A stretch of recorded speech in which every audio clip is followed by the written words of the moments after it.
Manipur HOUJIK THOKLIBA IRANG ASIDA LANJENNARAKTUNA MOIRANG THANGJING SINDAM SHANGLEN HANGBA relief camp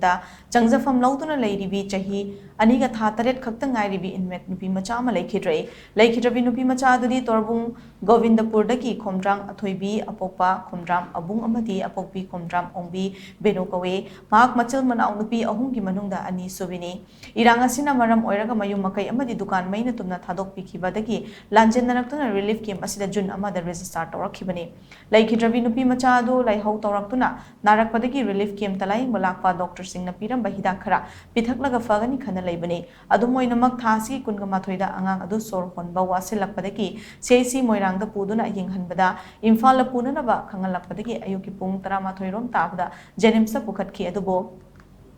Nungthelgi pung ahum makhairom tabda angang adu leikidabni hari Leikhidre athoibigi hakchang adu apokpi mamagi mapam salan konjen part 1 mayai lekai da puduna ngarang aroiba mathong mangampang thokre amarom da torbung Govindapur dagi wang jam anemba chahi kuntramanga apokpa lasamon koba relief camp adu da leiba mioi amana hai mag relief ASIDA Leiraba Matung, Kwangda Singli Lon Sinabaki Anaba Malay Haiduna, Jenim Satuna Lim operation Tauke, Adubo Cell Laitavaki Irak Hidak Sing, Lairaga Jabangam Davana, Numitarani Hidak Saba Leplake, Mahak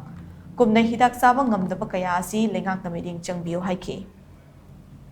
I nan tang kunitun to operation tawne operation tha tang tarukta research tawre the muna operation tawre sarugin singli lonjana ba the muna numitane hidak pri tha mani chawai du hidak je hapta amuk par leite sadab je aigumba anab hidak lan tak chadan